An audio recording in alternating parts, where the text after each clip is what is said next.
Daily gang, we're back. We are in Phil's hometown. One of my mentor students, this is his.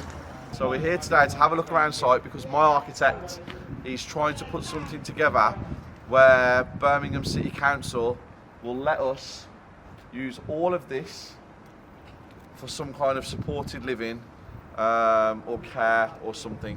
But yeah, join me. Because maybe we can approach someone and say, look, we have all this. What do you need? Yeah. Instead of leading the way. It's a mess. It's a mess. Well, you say a mess. I was expecting way worse than this. It gets progressively worse. Don't worry, it gets progressively worse. They're huge, aren't they? If something comes out and bites you, it's not my fault. Right. Wow. Do you know, it really upsets me because he's left them in this state for so long.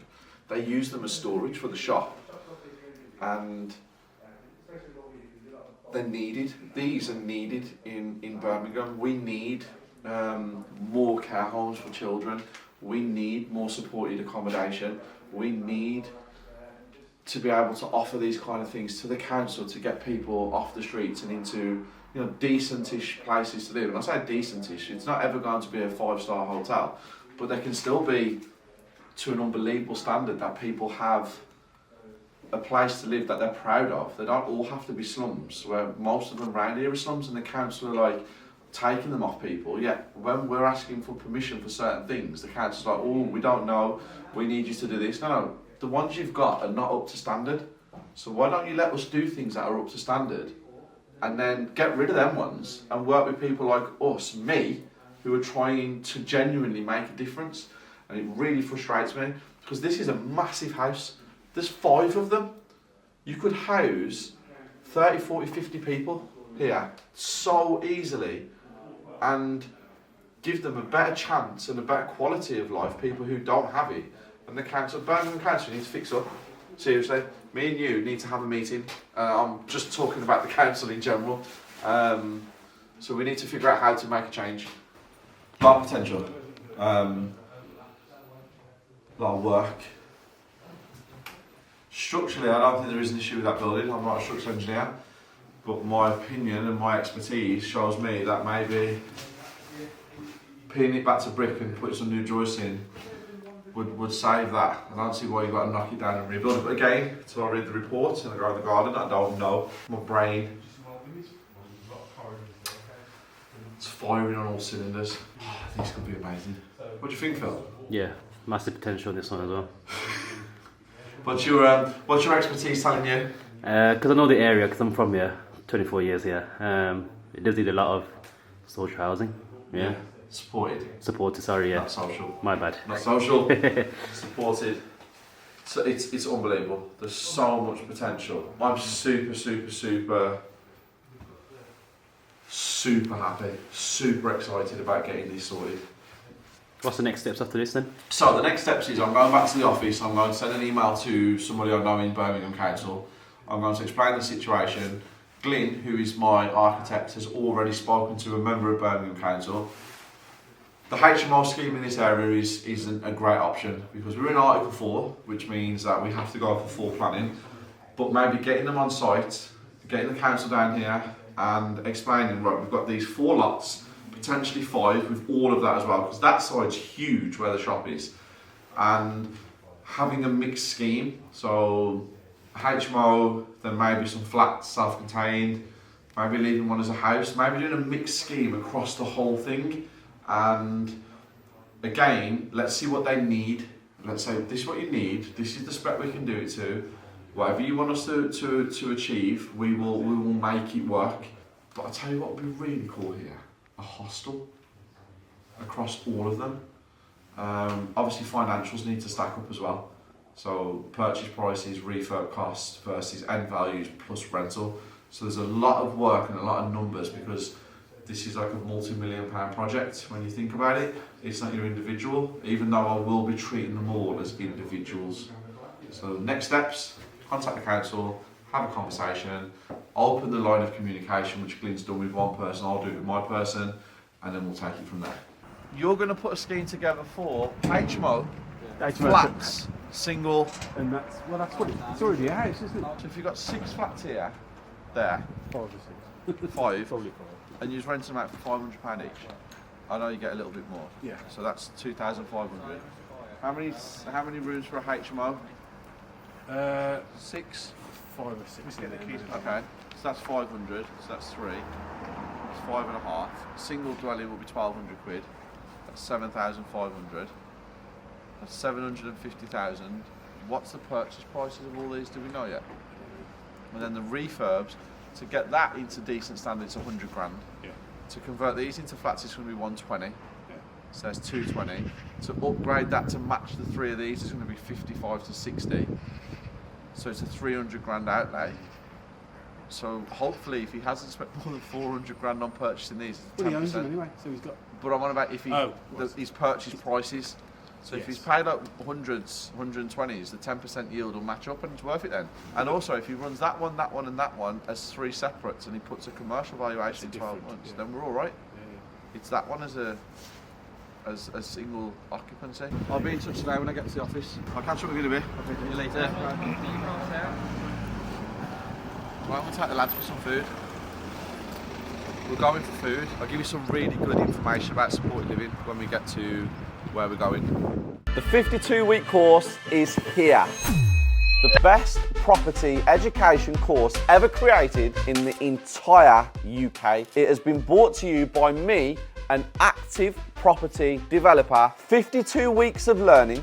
Every single week you will receive a video on a topic about your property journey from A to Z. Once a month you get to meet up with me and come around my sites, and then on top of that you get a monthly Zoom directly with me and the group to ask any questions that you guys need answers to. 52 weeks of the best property education in the UK today. I'm too cool for the rules, baby, get off of me. Never need no push, I do it all for me. Keep a couple real hitters, got them on call for me. Wow. I'm full. I've just had some food. And I also got a phone call while we was at dinner. 2 phone calls. Which was the first one? Property circle member, I think? Yes. No, not a member. Oh, not a member, sorry. Somebody who had messaged through the website asking for me to give them a call. His name was Ryan. So I was having dinner, it popped up on my phone, so I gave him a call, and he's not a property circle member. He used to live in Leicester. He owned 3 houses on 1 street, and his next door neighbours to the one he owns has just come up for sale for £240,000, and he knows the owners really well. There's a deal to be done. Would I be interested in the property if he sent it to me? So I said yes, waiting for him to come back. Don't have a clue who this human being is. What is that? So this is for you, for home. Right, bud? And this is for your car. Oh, did you buy me these? We ordered them. No, I bought them myself. Oh, did I buy them myself? Oh, thank you to me and Isabella. I thought you bought them as gifts. I thought you got them as a present. I'm getting you something else. Oh, good answer. answer. Good answer. And then the second phone call, I believe you're referring to Hamilton University. Hamilton University. Yeah, I can't discuss that on the daily just yet. Not until it's signed, sealed and delivered. I cannot even, I can give you a little inkling of what it is. Just put it this way. You've seen Oxford University, you've seen Cambridge University. Wait till you see Hamilton University. Good afternoon. Back at your desk. Being the best. Bars. Better than the rest. Don't mess. No time for rest. See you faster. We should do like a Christmas jingle. Yeah, we've got like 11 months to plan it out. Did you really have to think about how long we've got? Numbers Guys, guy. Here you go. Schedule of works. Going through schedule of works for one of my mentor students. And this is coming at 68,500. Now, what happened was, I gave him a schedule of works I told him to fill out schedule of works, how he believed it needed to be filled out with the estimated time of works it takes to complete each thing. So now, what I will do is I'm going to FaceTime him now and run through this with him to show him where he went wrong and where he went right. And you know what? Richard's sitting there looking at it because Richard wants to see how good he is at what he does. I think he's pretty good. Time frame's probably a little bit, but yeah. Really impressed with that actually. Just had a meeting with the sourcing division and we've had 28 new members of the sourcing division in 5-6 days, and we've got 2 deals that have been sourced today, done, off the board, cleared, gone, amazing. I'm going to give you a complete rundown of both of these deals. Also, we had a phone call from a Property Circle member who was struggling to get a mortgage. And the broker they was using was saying that they couldn't find a lender that would suit the requirements because, was it they had a problem with their credit reports? Yeah.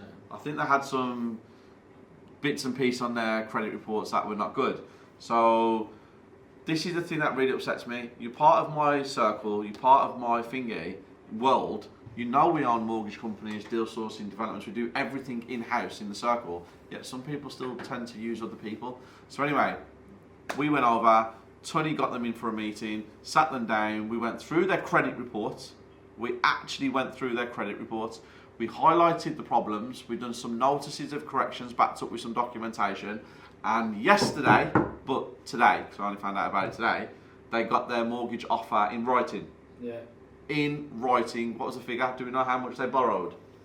I think they paid, it was 200 grand, so it was 150 grand. Okay, so £200,000 purchase price, £150,000 what they wanted with a 25% deposit.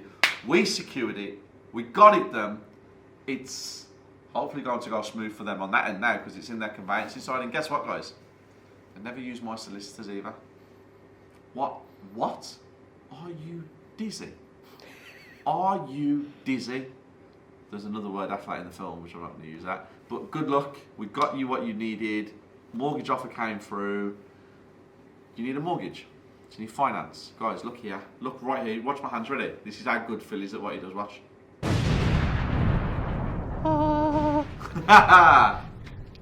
I've got to finish that off. Message us. If you need some help, do that thing there. Yeah, if you need some help, come to us, guys. And I've got some more information for you, but I've got to do it in a different setting. Different setting right now. I'm with the boy who's had like a... Who's signed this off? Different setting. This is my office. What's going on? Oh, calm down. Relax. Have a day off. What video are you shooting? Let's get you happy. What video are you shooting? Shooting. No, what video are you editing? Do's and don'ts in the refurb world. Good one. Very informative. Super educational. Yeah, and in fact we have a different setting for that as well. Okay. Yes, we did. Good Oh, segue. that's pretty cool, actually. Good segue, yeah? Yeah. Like that. Good. Right, are you ready for this? Okay. So, you all know Dan. You all know Dan. Now, Dan has been around for... How long's Dan been with us now? 6-7 months. Yeah. 7 months, okay? Dan is security, driver, good ear to listen, because he does listen, doesn't speak a lot, he listens, and a fantastic food taster, if we need it at the time. So Dan came to me about 3 weeks ago and says, Steve, listen, let me help, let me do some other bits and pieces with my job. And I was like, okay, what do you want to do? He was like, I don't want like a role, because I'm still going to be the guy that makes sure everything's okay in your world. But when you have meetings in the offices like this today, and I'm standing here for 4 or 5 hours a day, I can go and check up on some projects and just look around, give you a report, take some pictures. Not a project manager, just want to have, you know, a bit more understanding. So he's taken this really seriously, hasn't he? Mm-hmm. I get updates on emails with pictures and stuff, and obviously the contractors all like Dan. Everyone likes Dan, because Dan's that guy that everybody likes. So Dan has gone up north for me today to deal with a few issues that I've got, and when I say a few issues that I have got up north, I am talking probably about 200 issues that I have got up north with properties, and they're all like individual issues. I've had some back to brick refurbs done recently, and he's gone up there today, and 2 of the houses, one doesn't have a gas meter and one doesn't have an electric meter in there. And we've had the people come out and they're like, no, they're not in there. He is turning out to be an unbelievable asset. And it's pretty incredible to see somebody who's been around for so long, never overlooked ever, because I know how intelligent he is, but somebody who could have easily been overlooked has stepped up to the plate and just doing things without any questions or answers and no pressure and just doing great things. So Dan, I really appreciate what you've done in the last 3 weeks, and hopefully it grows into something great, because you are a really good person. So we only have solutions for the problems. That's why I'm not dwelling on them, and that's why I'm not making a big thing of them. But we've had some issues, we're fixing the issues, we're resolving the issues, and we're moving forward. And yeah, it's a good day. I'm happy. Round of applause for Dan.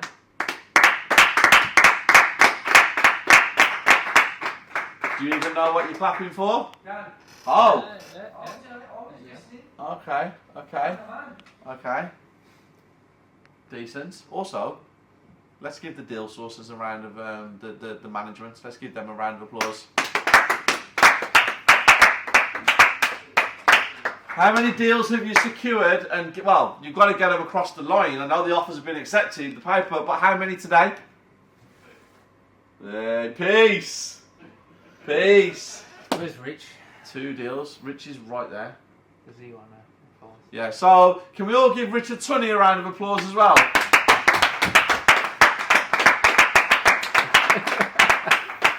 Why does he hate that? I know. Oh, Rich. Should we give him 3 cheers? No. He would hate that. He's not giving you that much credit. He did get something across the line that was quite difficult to get across the line, so that's really good. So yeah, happy days. I want to give you a breakdown of 2 deals, but first and foremost, I'm going to do a FaceTime with my mentor students on getting his deal sourced and the breakdown of the schedule of works. So stick around, because they're really interesting for you guys to understand and get educated on.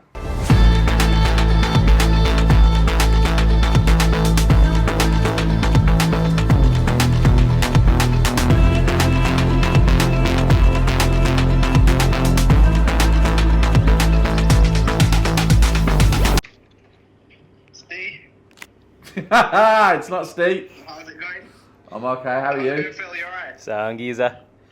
How are you? Good. I'm alright, thank you. Some good news. Yeah, good news. What's your thoughts? What you thinking? What do you want to know? Just a blessing, really. Yeah, definitely happy. I think the price that it was secured at as well. Wicked, yeah. It was 25 grand off what we was doing with the numbers at 230. So Yeah. 205. Yeah, I don't see any problems with it. What I'm going to do is, when we send over all the paperwork, say get the memorandum of sale, we'll arrange to meet there next week. We'll go through it, me and you together. We'll go through room by room. I'm going to tell the agents we want like half an hour there. And we'll get like a spec sheet. We'll get everything done while we're there on the day, so we know everything. Okay, perfect. Yeah, cool. That's all I wanted, really. Because I know obviously Jay's doing his thing and the guys there. Just wanted to hear from you. If you're happy, I'm doing this the way, hopefully, that you want it done. So if you're happy, then, I mean, I'm guided by you, so let's do it. Congratulations, good purchase, mate. Even if you didn't turn it into what it was turned into, at the price it's at, it's a good purchase. Okay, so. Alright, well, I'm happy then. Oh, 1 second, Steve, my mum's here. Let me show him the bane of my life. Hey, get to meet his mum. Hi, how are you? I'm okay, nice to meet you. Nice. There's lots of nice things about you. That's good, I'm glad. I'll tell the truth when he's not here.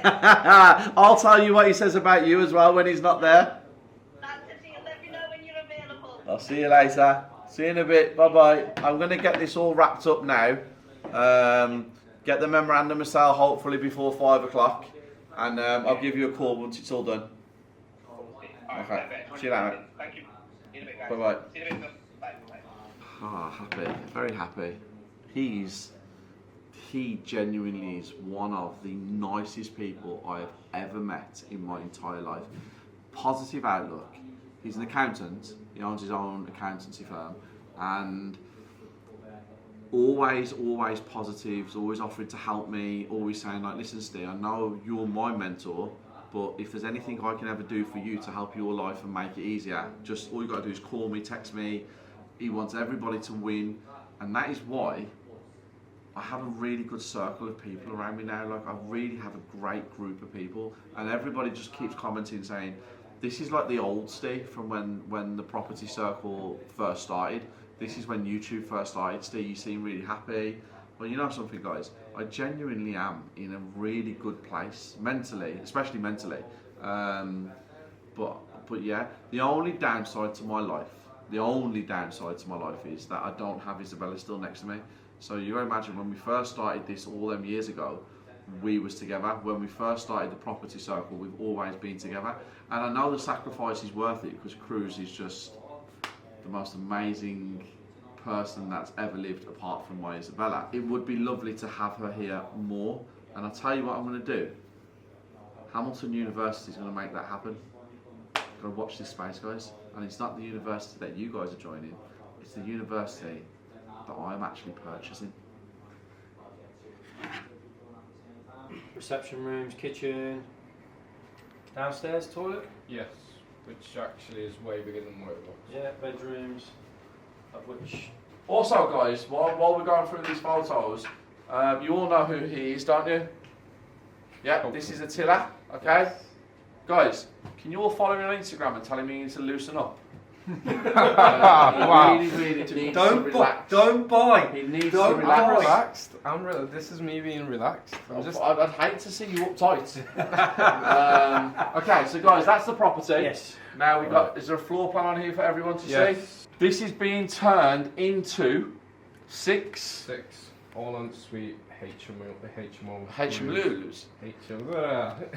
And that's what it's going to be like, guys. So you can see. And that's the square footage of the rooms, 21, 17, communal area 17.8, bedroom 4, 13 square metres, 12.9, 12.9, and then that one there, 12.9. I don't know whether I like that one, but we'll figure it out. Okay. It's not a problem. So this was listed for £230,000, and we run the numbers yesterday based on £230,000. Yeah. We actually got it secured. The memorandum of sale is going over as we speak for £205,000. We managed to source this one ourselves. So this one was an in-house. It wasn't one of our division. It was this guy here. But yeah, Akil, congratulations. What is the refurb costs? So refurb will come. It's a little bit over-egged, but we put it down for 110. Okay, I think they've got the refurb at 110k. I think that you can get this done for 90 to 95. Yeah. And then what was the end value? End value will be £450,000. 450 is the GDV. So outlay is going to be around 340, maybe 350. 323 is what? I'm on about with like stamp and everything, right. and bits of Of contingencies. 340 to 350, end value is going to be about 450. So yeah, well done to the team, well done to everybody here. We also have another member of the division who's just wandered in. Ryan's over there. And yeah, great deal. So I thought I'd give you a little breakdown of it, guys. And I'm off, and I will catch up with you guys later on. Happy? Very. Happy? Extremely. Happy Phil? Happy Phil? Extremely. Yeah, extremely. Shaking extremely. No, guys, well done. No, That's a great deal. Get that other one across the line as well. Yeah. One deal does not make a What summer. do you reckon? With that one, I'll tell you in a minute when that's not. One deal does not make a summer. It does not. You get this. Now go and find another one. No, well done, lads. Well done. No, thank you. So, some of you might know, I do a lot of supported living. Now, I'm a big fan of supported living, and you saw me at one of my mentor students' blocks today. And the plan is to put all 5 of them to Birmingham City Council and find out what they want to do. Now, there's a lot of stuff that goes around on social media about social housing. Okay. Now, please don't get confused with social housing and supported living. Social housing, the individual ones, is not as lucrative as everybody makes out. There's a lot of charlatans out there talking about social housing.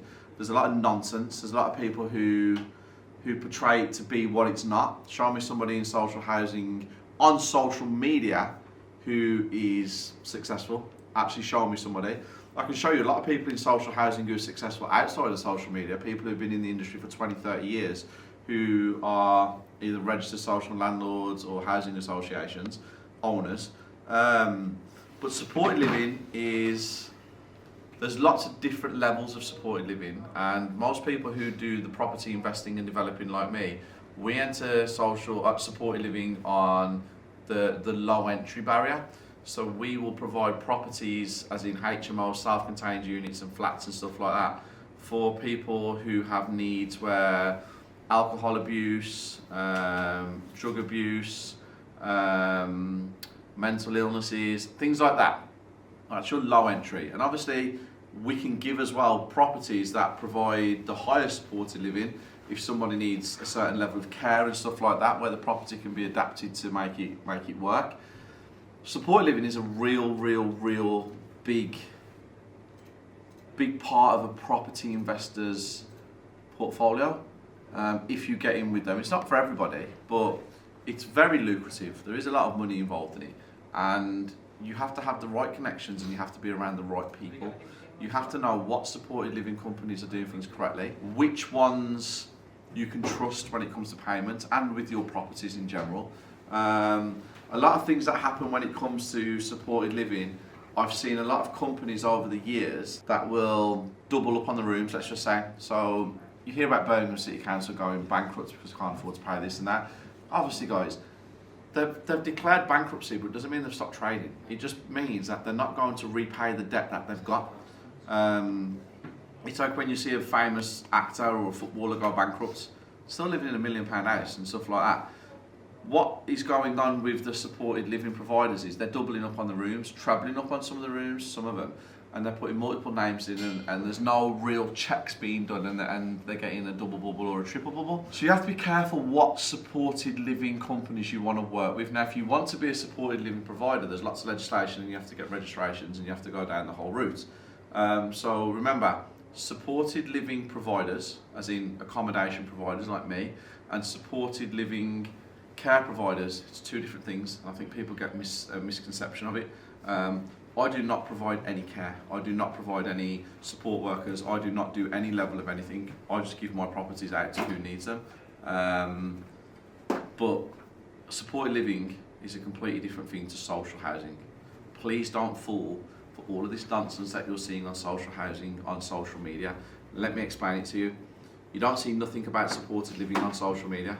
You see everything about crypto, everything about Forex, everything about X, Y, and Z, everything about social housing.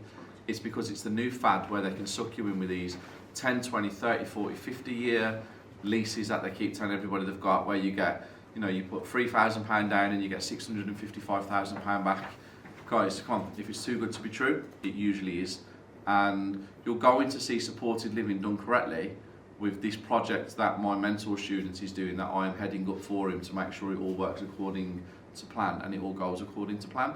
I'll show you figures, I'll show you numbers, I'll show you who the providers are. I will literally give you an in-depth tour over the next 12 to 18 months of that. I will start going into supported living that I do. I will start showing you who's good and who's bad and what I believe you should do. And I'm not here to out people, so I'll never directly infringe on someone's company, but I'll tell you the bad experiences I've had, but I'm actually not going to tell you the names of the bad companies, but I will tell you the names of the good companies. Make sure you keep your wits about you, because social media is very fickle. We're all chasing the shiny penny. Everybody thinks that everybody can be rich and free and all that kind of stuff. Social housing is not supported living. Please don't get them confused. Right now, I'm about to shoot a masterpiece, a genuine masterpiece. My office is absolutely buzzing. Can you hear everybody? Like, everyone's just happy, everyone's in a good mood, and very shortly I get to go home to my family. So yeah, Daily Gang, later.